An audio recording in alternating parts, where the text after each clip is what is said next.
Okay, so the bottom of 164, right? 164b. Kuf Samach Daled Amud Beis. I'm talking about a get makusher, the son of get, the document, and the regular document. So now we're about to bring. We had a story. We're going to bring another story now. So we got 1, 2, 3, 4, 5, 6, 7, 8, 9, 12 lines from the bottom. So Zimnin have Yosef Kameh. So Rabbi Yehuda would be sitting there saying to him, and at one point, the Kapasik Sidra, the Sefer Tehillim. We know Sefer Tehillim, if you look closely, is divided into 5 books. There's 5 books of Tehillim. So it seems like Rabbi Yehuda finally finished one of the books. Okay. Amar Rebbe, wow, Kama Meyusher Ksav Zeh. So Rebbe says, how beautiful is the writing, right? It wasn't printed back then. It was written by hand. And he said, wow, he praised the writing tremendously. So all of a sudden, the person sitting there says, he said, Amar Le, Lav Ana Kasafte. Listen, I didn't write it. Yehuda Chayte Kasve. It was Yehuda the Chayte. He wrote it. So now the response is going to be fascinating. Amar Le, Klach mi Lashon Hara Azeh. Go away from this Lashon Hara. What did he say? He just praised them. That's all he did. A one-line praise. So now, the story before this was he said, "Oh, I didn't write the stone up document. The other guy did it," and there was the same response: "Go away from this lashon hara." So 2 stories with the same response. One seemed to be negative. One seemed to be positive. Says the Gemara, "Bishlam Hasam Ika lashon hara." Over there, I understand. He went and he wrote a document. Maybe he shouldn't have written it. He wrote a stone up document. Maybe he shouldn't have done that. I can understand the lashon hara. Aval halcha, my lashon hara. What is lashon hara? I think I could 2 of those, and I know what it would be. I just got to get to it. Charles, can you mute yourself? That would be a good thing. Sorry about that. No problem. Thank you. Okay. So it says, go away from this lashon hara. So what lashon hara? Mishum de Rav Dimi. The Tani Rav Dimi, Achud Rav Safra. Rav Dimi, the brother of Rav Safra, said the following, and this is brought down the halacha. I didn't have a chance to look into the details because it has to be understood in some kind of way. Let's hear. You should never say, never praise your friend. You're going to say he's so good at this, you know what's going to happen? Yeah, but he's not really so good at that. Oh, lashon hara. Now, the Marshal right here, one of the commentaries in the back, he right away asks, we have all over the time people praise each other. The Gemara itself, they praise each other. But this has to be qualified, but it is brought down. See that little letter next to it, the Gimel, right? And the Chafetz Chaim in his famous sefer, Chafetz Chaim. So he talks about this. So, but there is an idea that too much praise. So the Rashbam adds a word. It says, when you're mitoch shemar ben bishvacho, maskir and sham gunashavo. The Rashbam seems to maybe answer this question by one word. When you excessively praise somebody, shemar ben bishvacho. What's the problem? The story in the Gemara, there's no excessive praise, there's one line.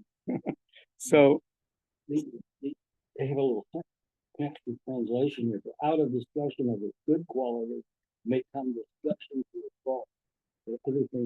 Right. So what's the parameters of that? He's a really good guy. Can't say that. So then you can never praise anybody. That's not true. We have where people praise each other. People tell over stories of tzaddikim all the time. I know how great they were. Meaning every art school book's out of business then. 400 pages about how great somebody was. Yomi Bava Batra says not that way. So obviously it has to be figured out. But okay. Fine. Now, once you mention this, we'll mention something else that's interesting too. Amar Rav, Shalosh Averos Ein Adam Nitol Me'en B'Chol Yom. 3 Averos a person is not saved for, meaning there are 3 Averos that everyone is subject to every day. So one of them is hear her Avera. One of them are inappropriate thoughts. One of them is the Iyun Tefillah. Now, Iyun Tefillah literally means davening in depth. That's beautiful. So machlokas here exactly what it means. Either in tefillah means or Rashbam means after you daven, you say, "Listen, Hashem, you have to hear my tefillah. Like I daven with so much kavanah. I was so good at davening." That's one interpretation.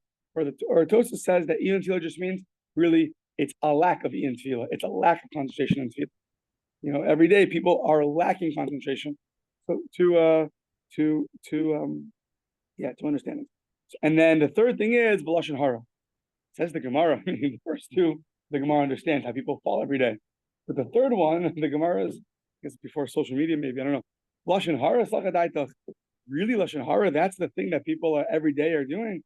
Says the Gemara, no, you're right, not Lashon Hara. Rather, it's something called Ela Avak Lashon Hara. Literally means the dust of Lashon Hara. You know, when you walk by and you hit your feet on the dirt and then dust comes out of it.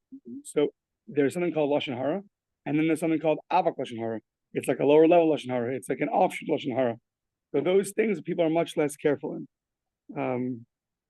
They give an example in the first speech that is not in of itself considered Lashon Hara, but never has some aspect of Lashon Hara through it.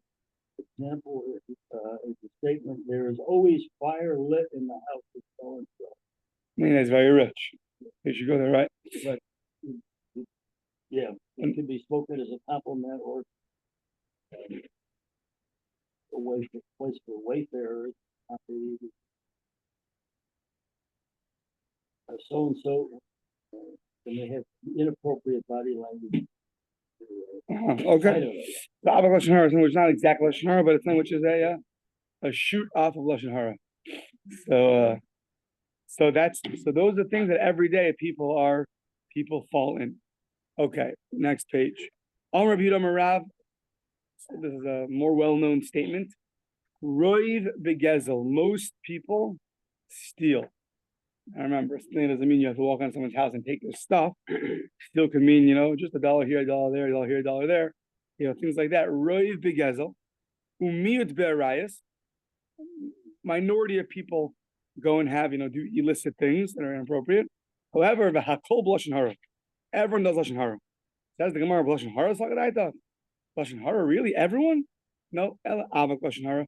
This offshoot lashon hara, which is not as clear as lashon hara. It's a more gray area, but it's still usher. So those are things that are not permissible, that people are subject to all the time. Avak lashon hara.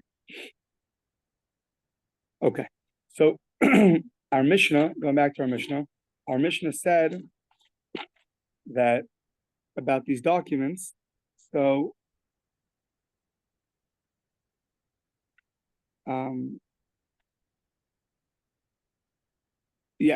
Rabbi Shimon Gamliel said the statement in the Mishnah, Hakol K'minhag Medina.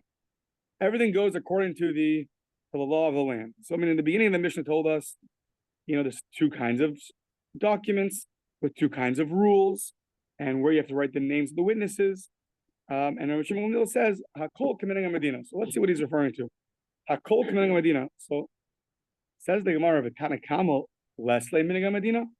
It sounds like the first opinion of the Mishnah doesn't hold to this idea of Minhag Medina, meaning it would seem like Rabbi Shimon Gamliel says, what kind of document you have to write in your town?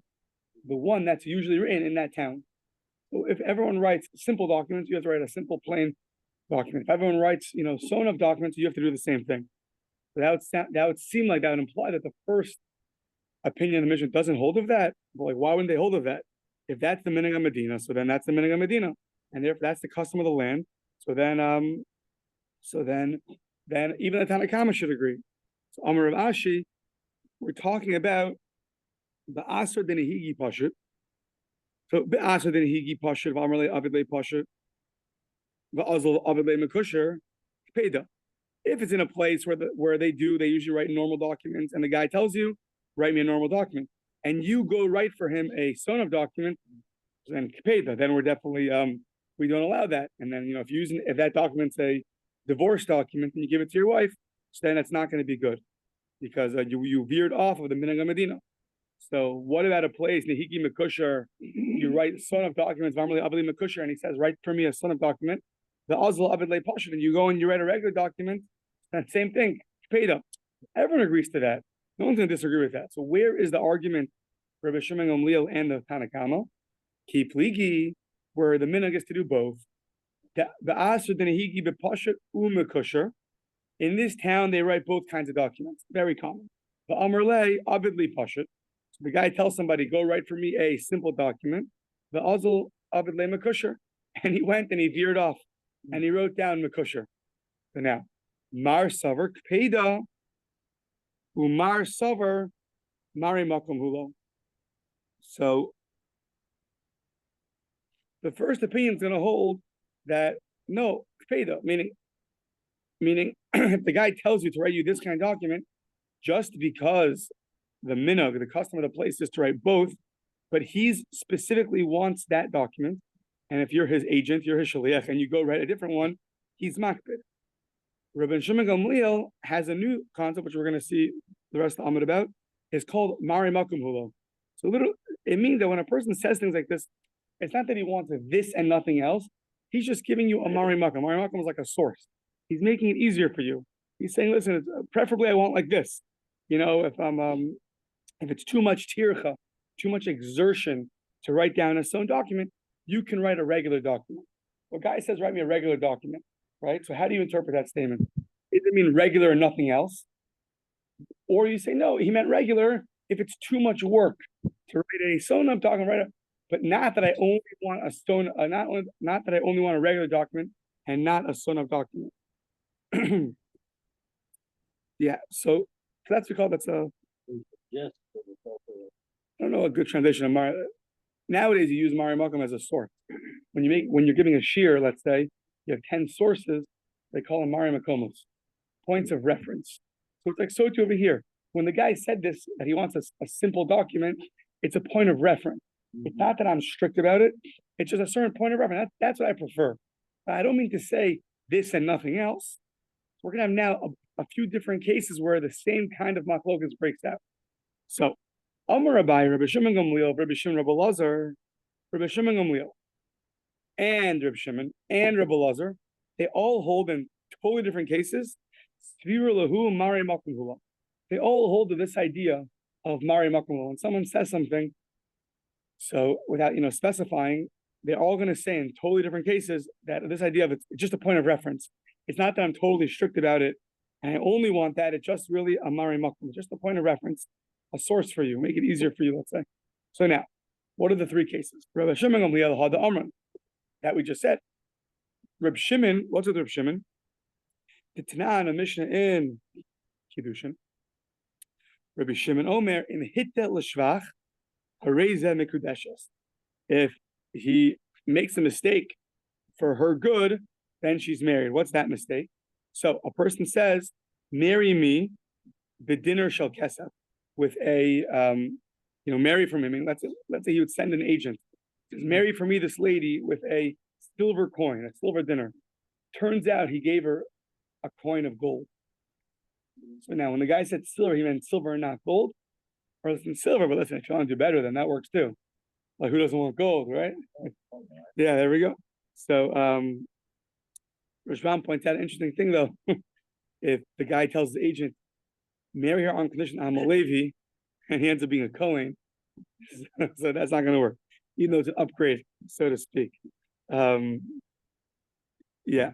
So, but okay. So this idea of silver and gold. So he marries her off for silver, not for, and he ends up getting, and she ends up getting gold. Harezeh mikudeshes. Rabbi Lazar, why? Just a Mari Makom Hulo, just a point of reference. Rabbi Lazar the Tanan, Rabbi Lazar said in the following case, Ha'isha she'amar hiskabeli giti makom ploni. She sends a shaliach, she sends an agent to receive a divorce document in a certain place. So they said, pick it up in Portland, and then ends up being Mekibla in Vancouver. So Mekibla b'makom acher. So the first opinion says it's puzzle. She wants it in a certain place. And now, why does she care? So the Rajram says it's going to be embarrassing for her. It's interesting. Even, I guess, the agent, if you see the husband giving the document to an agent with witnesses, it's going to embarrass her. So she wants it in a place where nobody knows her, So either a dark alley somewhere downtown or a city where she doesn't live in. But Rebbe Lazar Machshir, he says, he's Machshir. He said, she prefers it, preferably over here, just a Mari Makom Hula. But it's not that she's strict on this place and nowhere else. Obviously, if she wanted to be strict on it, she should have spoken it out. I only want this place and nowhere else. But she didn't say that. She left it vague. Yeah. Yeah, could be.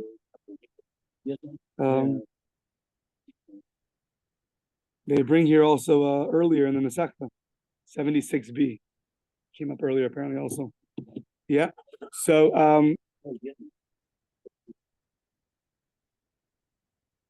yeah, I'm saying, but even in Bava Batra, they bring it. Okay. So Mars over Kpedo, Mars over Malcolm Hulo. Yeah. So that's 3 places that we have similar opinions between 3 different Rebbeim that all say this idea of Mari Malcolm Hulo. Okay. So now the Mishnah told us that you have to write in a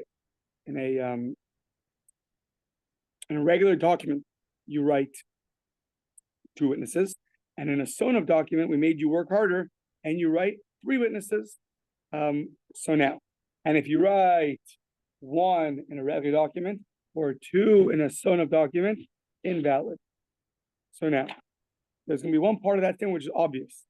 So Bishlam Makusha Shikasabo Shnei Edim puzzle makes sense why by a sonov document the Mishnah has to express to me, he has to tell me if I have 2 witnesses, it's not good, because 2 witnesses is always good, right? It's necessary. You would have thought, like everyone else would have thought, it's a regular document. Oh, but Alma Kasher, everywhere else 2 witnesses is great. So Hakanami Kasher, Kamash Malan de puzzle. Therefore, the Mishnah has to tell me that this is a different document. Why? Because the Kohanim got upset and they don't want to divorce their wives so fast. You make them do extra things. Yeah. But why in the world do the Mishnah have to tell me that you should know by regular document, if you have 1 witness, it's going to be invalid? What would you have thought? 1 witness is good? Why would you have thought one witness is good? So, Ella Pasha Chikasapa 8 Echad Pshita. Of course it's not good. Amar Abaya, you're right. It's not good. However, an interesting case. Amar Abaya loy nitzracha da'afilu 8 Echad biksav the 8 Echad bipeh. It's coming to tell you that even if you have a document which has 1 witness written down and 1 oral witness, so that's also not going to be good. Now,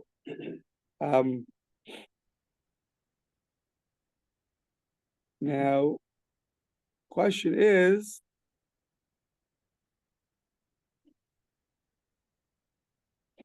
I think there's a discussion over here. We'll go with the Rashbam, but I think when we say that it's not good, do you mean it's not good at all? Or do you mean it doesn't have the same validity as a written document? What's the difference? Written document, you can collect from property, right? If the guy sells property to somebody else, because you have a document, so every buyer knows to go check the seller's documents to see who he owes money to, knowing that what he just bought might be taken away from him, and then he can go and collect that money from the seller. An oral document you can only collect from property that does not have a lien on it, because it's hard to know. If it's not written down, it's hard to know about it. So now you have a document with 1 witness written and one witness signed. I think the Rashbam seems to say it's not good in terms of collecting from property that has a lien, but it still might be valid as a regular document. Okay, I don't know, but I think that's a discussion. Okay, so that's the opinion of Abaye, that 1 witness is not going to have the same.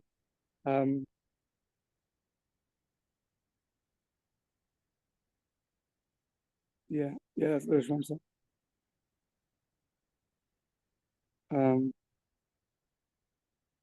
Yeah, okay, that's the opinion of Abaye. That is excellent. A Maimar is going to argue, and then we're going to have him read our Mishnah at some point. How do you understand the Mishnah? Before we get there, there'll be a few stops on the way. So, a Maimar, don't get off the train yet. So, a Maimar Akshir be'ed echad b'ksav be'ed echad al peh. A Maimar allows this kind of document, which in the Rashbam world means a document that has 1 written signature and 1 oral signature has the same validity as a regular document. You could collect from these lakuchos. Yeah. Okay. That is the opinion of Amir. So Machlokas Abaye and Amemar one oral.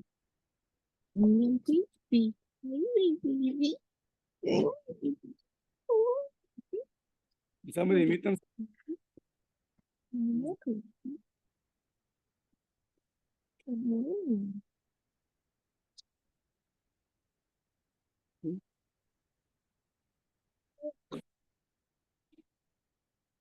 Maybe Mrs. Perrin, are you muted? Sorry. No problem. Not the first time. Probably not the last. Okay. Talking to my dog. Hope it doesn't talk back. If it does, let me know. So, right. I guess the dog got excited by that's a new one. Tell my friends about that one. So, okay. So, Amar Le Rav Ashi la Meimar. Rav Ashi told a Meimar, V'huda Abaye, V'hoda Abaye, my. So, Rav Ashi tells a Meimar, but hello, Abaye said something. He said, Amar Le lo shmili. Yeah, I never heard it. Meaning, Kilomer lo shmili. Yeah, I don't agree with Abaye. You're right. Right? So, another example that the word shema, to listen, can also mean to understand. Lo shmili means I didn't understand you. Yeah, meaning I don't agree with you. So now, Ella, turning the page, Kasha Masnisin. So what's with our Mishnah? The Mishnah said one signature is invalid. What could it be coming to teach me? So it says Masnisin Hakamashmalan, a new idea from a Meimar. Hakamashmalan, the Shnayim b'mekusher is Ke'ed Echad b'pashim. We're just comparing.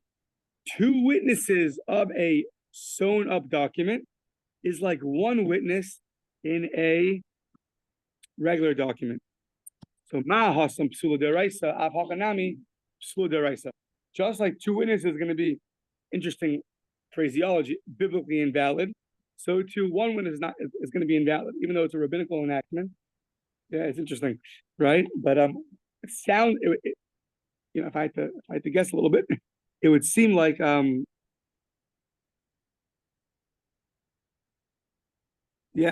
meaning the rabbis can make different kinds of enactments.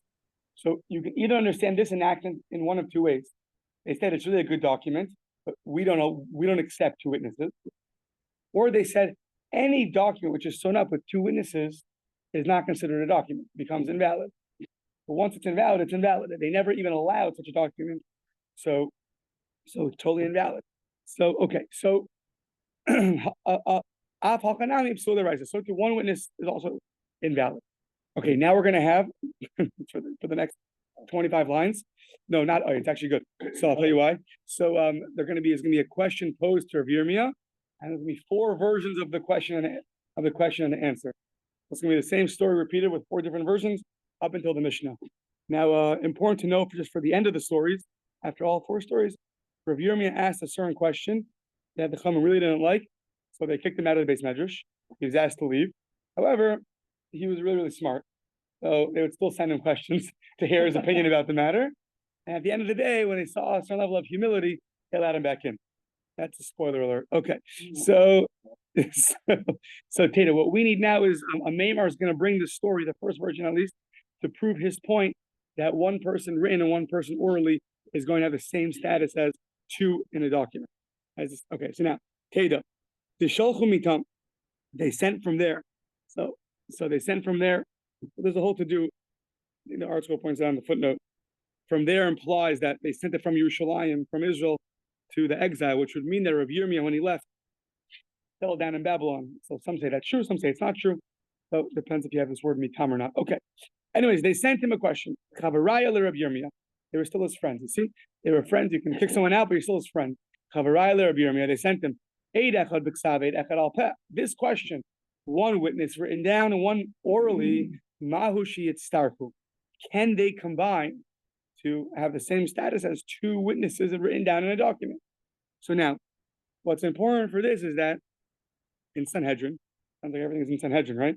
So in Sanhedrin, so there's a whole three-way machlokas by if someone sees someone lend something on Sunday, and then someone says them lend something else on Monday, can they come and combine their testimony? So So the first opinion says our testimony cannot be combined. 1 second. Yeah, the first opinion says they both have to see it together. If one guy saw something on Sunday, one guy saw something on Monday, that can't work. If they both see it, because it's the case there happens where it's two different loans. So Reuben loaned Shimon on Sunday, and I saw, and then he lent Shimon money on Monday, and Jules saw.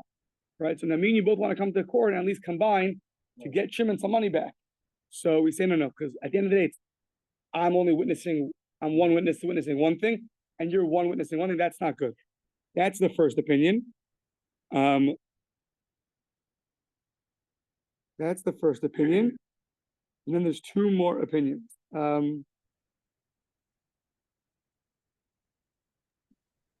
Yeah, Rabbi Yeshua ben Korcha, he seems to say in Sanhedrin, even on the same day, if they come back one after another, after the Beis Din finish communion, and they come back again, it's still not good. And the third opinion is, okay, I don't remember right now. Fine. So now, says the Gemara, can you combine our two, written and oral? So I'll leave it at Tanakama, the Rabbi Yeshua ben Korcha. According to the first opinion there in Sanhedrin, the Tanakama, the first opinion of the opinion of Rabbi Yeshua ben Korcha, meaning the one that he argues against, lo tibayla. It's not a question. Why? You can't combine, even if two are written down and two are oral, you can't combine them at all. Because that first opinion says you can never combine anything unless you have two people seeing the same thing together. You'll never have any combination. Ella kiti bayalach is alibah Rabbi Yeshua ben Korcha. According to Rabbi Yeshua ben Korcha, who allows witnesses sometimes to combine. I'm blinking on the case there right now. I can't think fast enough. Rabbi Yeshua ben Korcha there allows, in certain cases, the witnesses to combine.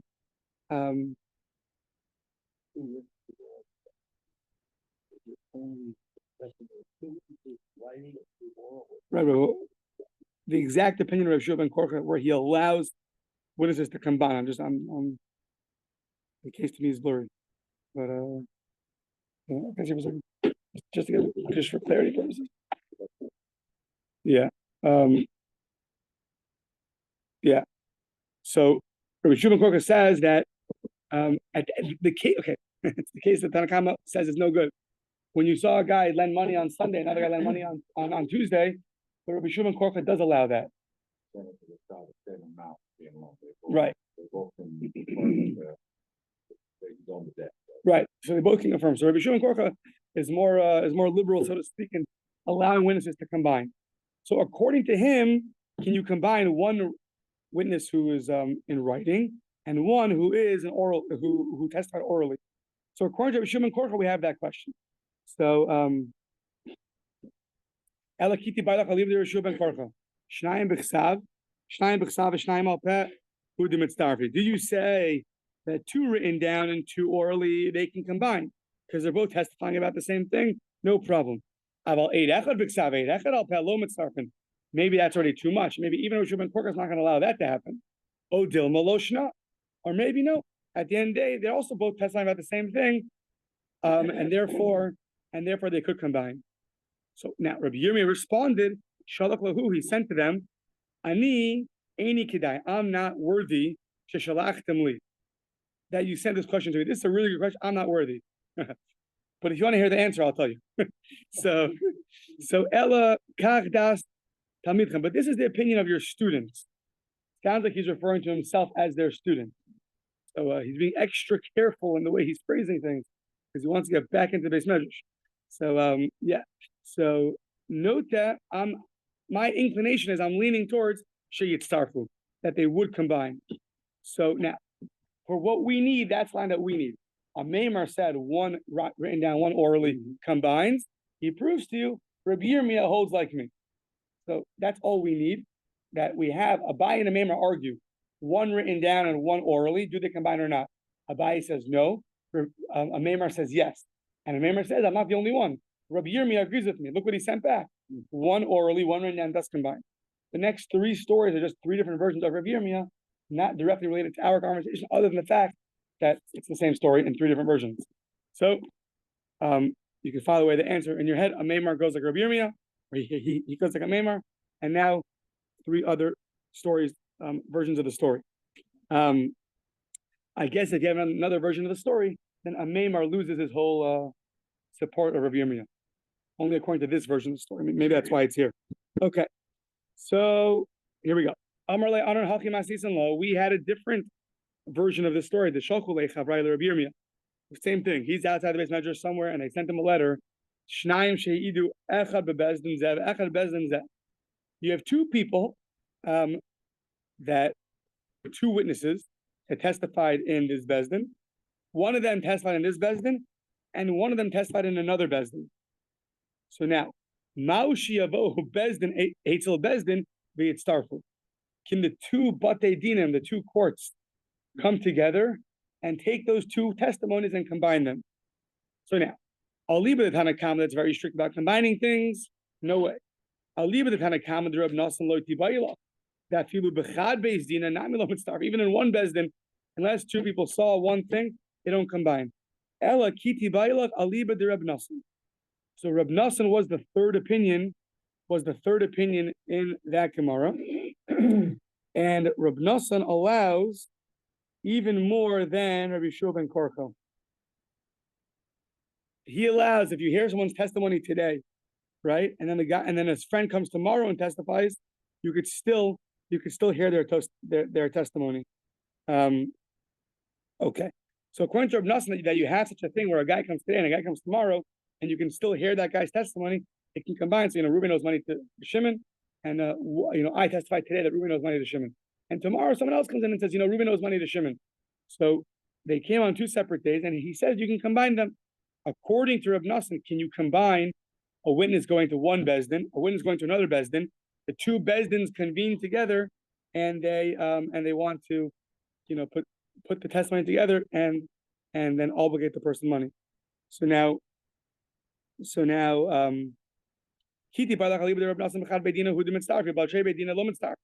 maybe only in one bezdin, there he says you can combine testimonies. In 2 separate batei dinim courthouses, no way. Or no. Once you allow combining testimony, you always allow it even in 2 different courts. I'm not worthy to answer the question. It's too hard for me. I'm not worthy. However, if you want to know, I'll tell you. This is the opinion of your students. So note that the students are inclined, meaning him, that they do combine. Third version. This is the question. 2 people testified in one court. And they went and they testified in a different court, right? So now, and there's even a third court. 2 witnesses came and testified in court A, court B, and court C. So now they want to know, can each one of the judges, one from court A, one from court B, and one from court C, can they come combined and they be now a new court and judge this case? Can you do that or not? So now, sorry. Yeah.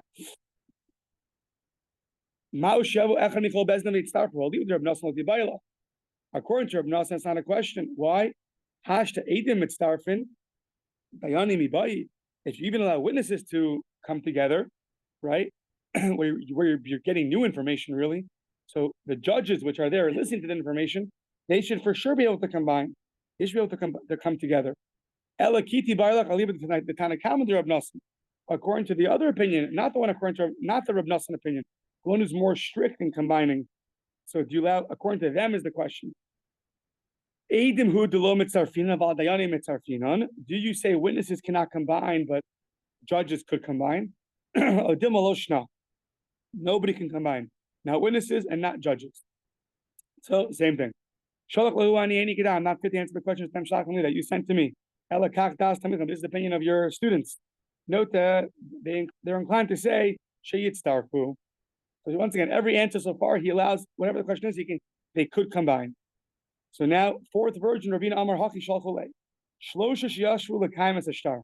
You need three people. The rule is when you want to. There was an enactment made by the rabbis in Subas, somewhere there, that you have to have your signatures validated. Either bring a proof that it's your signature, have witnesses testify that it's your signature, compare signatures, and you'll prove that it's your signature. Either way, you have to have three people confirm that the signatures have been validated. So what happens if you're there and one of them dies? One of the guys dies before they can really sign that they've confirmed the signatures. So now, umeis echad mehen, srichi lemechat, you have to write down b'mosav plata havina. We were a sitting of three, v'chad le'soi, and one guy's not here anymore. Olo, or you don't have to write that down. You can just approve the signature, and I guess we'll know that it's only approved with three people, but you don't need to specify that one guy's not here.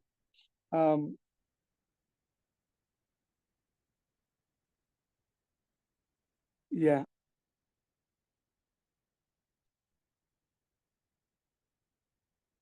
Yeah. Okay. So Shalachahu, Ani Kedash, I don't know. I'm not so worthy to answer the question.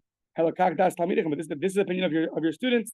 Their notes that they're inclined to say the following: you have to write down the Mosa Plata Havina. It was a sitting of three people, and one guy's not here anymore. Because this way, if you don't write that, it looks a little bit like it's sort of like like lying a little bit. It says that the loan was in front of three people, but the confirmation was only done by two. Better to write it down just to clarify everything. The alda iloi l'Rabbi midrasha. So because of this, that meaning whichever version you have, but the way he responded was so nice and so humbling. So he was removed from the base medrash for asking very sharply. They thought it was inappropriate. Now they say the way he humbly answered the question, so they allowed him back in the base medrash, so he can now re-enter. Okay, that's that. Now some a little bit nitty gritty monetary currency details. A lot of details here, not so hard. So Kasav Bo in the document it says Zuzin Meya the Inun Slayin Esrim. It says, I loaned Reuven Shimon 100 zuz. He loaned him 20 slayin. 20, every seller is 4 zuz. So that's 80. So the document contradicts itself. So now what do you do? Ein lo ella esrim zuzin. You only get the most minimal amount. It's going to be the rule of thumb. You want more? Bring a proof I owe you more. Now, it's interesting. It sounds like, some of the coins, they would be worn off, or they'd be fresher. So it sounds like that a seller, right, could actually be worth a little bit more depending on how new the coins were. The footnote there talks about it. So the guy wrote, it could be at one point that 20 slayim was worth 100 zuz, brand new, nice coins, right? So I guess we're bothered by who's going to write a document like this? It makes no sense. Who's going to sign a document? It's weird, right? So it seems like the coins got worn off, so therefore now we're stuck. So since generally a seller is only 4 zuz, that's the minimum amount that it's worth, not worth 5 zuz. So therefore you have to bring a proof that you're owed more than that.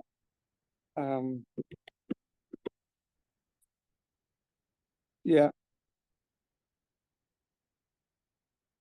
Yeah, that's what the Rambam says. The way you would read the shtar, meaning it's meya zuzim geruim v'chasemer. There was 100 zuz that were not so good and lacking, so that's worth 20 slayim. Yeah, there's no Bitcoin. Which bit? Yeah, exactly. So okay. So kasabo zuzin meya the inun slayim esrin enu ela etrim zuzin. Okay, now meya the inun plotin slayim, so it's 100 zuz, which is that he lent to Shimon, which is 30 slayim. Each sells 4 zuz. It's really 120. Same thing. Enu ela mana. He is only owed 100. You want to say that he owes you more? Bring a proof. Now, kesef zuzin the inun the nimchak. It was kesef zuzin, silver zuz. Didn't say how many. That part was erased. What happens? Minimal zuzin is 2. Ein pachos mishtayim. So yeah, you owe minimally 2. You want to bring more? Got to bring a proof. Kesef sloyin. Now silver sloyin the inun v'nimchak. Doesn't say how much. It got worn off. So then minimal ein pachos mishtayim. Okay. Darkonos the inun v'nimchak. So darkonos is another form of currency. Yeah. V'nimchak doesn't say how many darkonos. Ein pachos mishtayim. Okay. Now, kasabo milamalo mana umilamata masayim. So now at the bottom of the document, you're always reviewing the information that was written on top. So now on top, it says kasabo milamalo. On top, it says a mana. You owe 1 mana. But ulamata, it says masayim. It says that you owe him 200. 1 mana is 100. And the bottom, it says 200. Or the opposite, milamala masayim milamata mana. Above it's 200. The bottom it says only 100. At the end of the day, hakol holech achar atachton. You always go after the last line. The last line of the document. So whatever the end of the document says, that's how much is owed. Okay. If that's true in Cain, lama kosin as elyon. Like, what's the whole point of writing the whole beginning of the document? You're just going to repeat everything at the end. Then why right at the beginning? It says the Gemara, Shim timchak os achas. Let's say something got a letter got erased. Minatachton, something on the bottom is not clear, got erased. Yilame mina elyon. You can go learn from the top of the document what it was talking about. So that's what the top will help you in the case something on the bottom gets erased. Yeah. Yeah, so that's what the Rashbam says. The Rashbam says, he says, right. So that's why, right? No, so he says, meaning, okay, the Rashbam's bothered by, you always go after the last line, as long as it's not,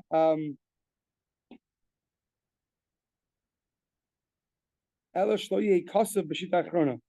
long as it's not on the final line, I guess, because from that line you can't learn anything new. Right. The bottom line is always going to be you can't have any new information on the bottom line, right? I guess the second to last line. You know, the second to last line before the witnesses. Yeah. Okay. So 2 minutes. Because Taner Rabbana, Brisa says, Amar Kesef Ein Pachos. So Amar Kesef. So Ein Pachos me dinar kesef. If it just says kesef, so then, I lend kesef to somebody. So then what's the minimal amount? A dinar of kesef, a silver coin. Kesef dinarin, so silver dinarim, vidinarin kesef, and coins of silver. Ein pachos mishnei dinarin kesef. You owe minimally 2 silver coins. So now, kesef vidinarin, if you say silver of coins, ein pachos mibishnei dinarim.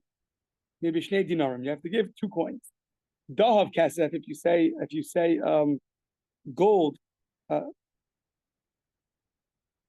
kesef, it's like gold, silver. I guess here it means dahav kesef means a gold coin. Amar mar. Sorry. It says